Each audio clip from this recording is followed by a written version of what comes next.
दोस्तों, आपने भगवान शिव के 12 ज्योतिर्लिंगों के बारे में तो सुना ही होगा।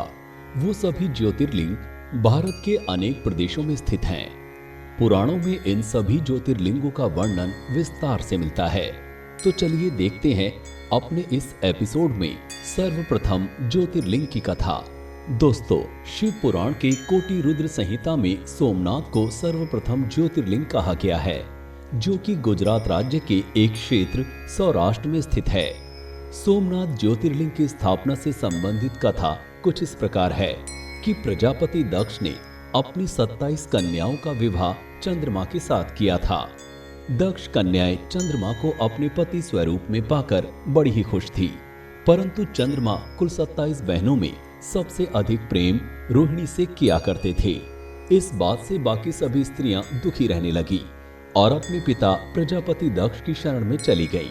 अपनी पुत्रियों की व्यथा और चंद्रमा के दुर्व्यवहार को सुनकर प्रजापति दक्ष भी बहुत दुखी हो गए। उन्होंने चंद्रमा से भेंट की और उन्हें शांतिपूर्वक कहा, हे चंद्र, तुमने निर्मल व पवित्र कुल में जन्म लिया है, फिर भी तुम अपनी पत्नियों के साथ भेदभावपूर्ण व्यवहार करते हो। तुम्हारे आश्रय में रहने वाली जितनी भी स्त्रियां हैं, उनके प्रति तुम्हारे मन में प्रेम कम और अधिक। ऐसा सौतेला व्यवहार क्यों है? अब तक जो व्यवहार किया है वो ठीक नहीं है। अब आगे फिर ऐसा दुर्व्यवहार तुम्हें नहीं करना चाहिए। इस प्रकार प्रजापति दक्ष ने अपने दामाद चंद्रमा को प्रेम पूर्वक समझाया और ऐसा सोच लिया कि चंद्रमा में सुधार हो जाएगा। उसके बाद प्रजापति दक्ष वापस चले गए।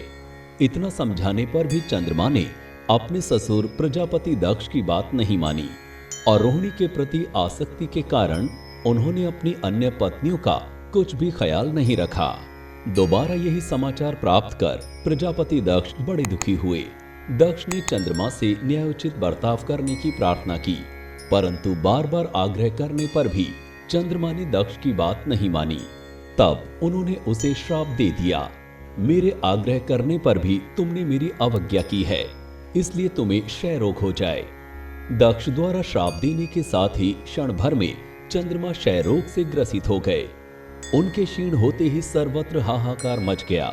सभी देवगण तथा ऋषिगण भी चिंतित हो गए।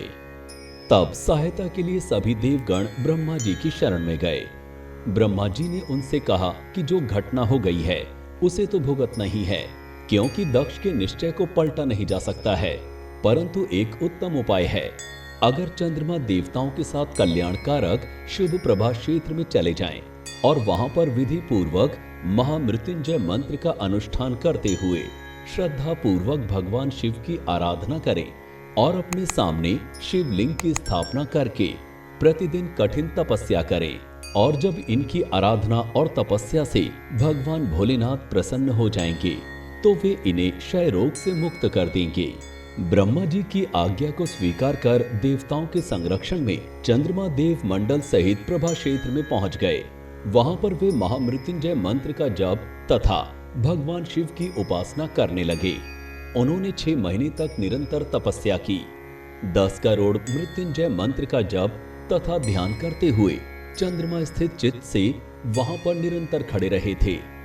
तब उनकी तपस्या से भगवान शंकर प्रसन्न हो गए और उन्होंने चंद्रमा से उत्तम वर मांगने को कहा। तब चंद्रमा ने प्रार्थना करते हुए कहा, देवेश्वर, आप मेरे सभी अपराधों को क्षमा करें और मेरे शरीर के क्षय रोग को दूर कर दें। तब भगवान शिव ने कहा कि चंद्रदेव, तुम्हारी कला प्रतिदिन एक पक्ष में कम हुआ करेगी, जबकि दूसरे पक्ष में प्रतिदिन निरंतर बढ़ती रहेगी। इस प्रकार तुम स्वस्थ और लोक सम्मान के योग्य हो जाओगे। तब उन्होंने भक्ति भाव पूर्वक शंकर की स्तुति की। ऐसी स्थिति में निराकार शिव उनकी दृढ़ भक्ति को देखकर साकार लिंग रूप में प्रकट हुए और संसार में सोमनाथ ज्योतिर्लिंग के नाम से विख्यात हुए। दोस्तों, वहीं पर सभी देवताओं ने सोमनाथ कुंड की स्थापना की, जिसमें भगवान शिव और ब्रह्मा जी का सदा निवास माना जाता है। तो दोस्तों, आपको हमारा ये एपिसोड कैसा लगा हमें जरूर बताएं, और क्या आप इस रहस्य के बारे में पहले से जानते थे? कमेंट में बताना मत भूलिएगा।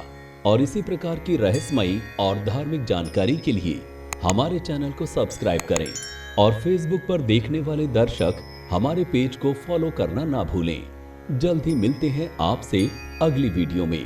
हर हर महादेव।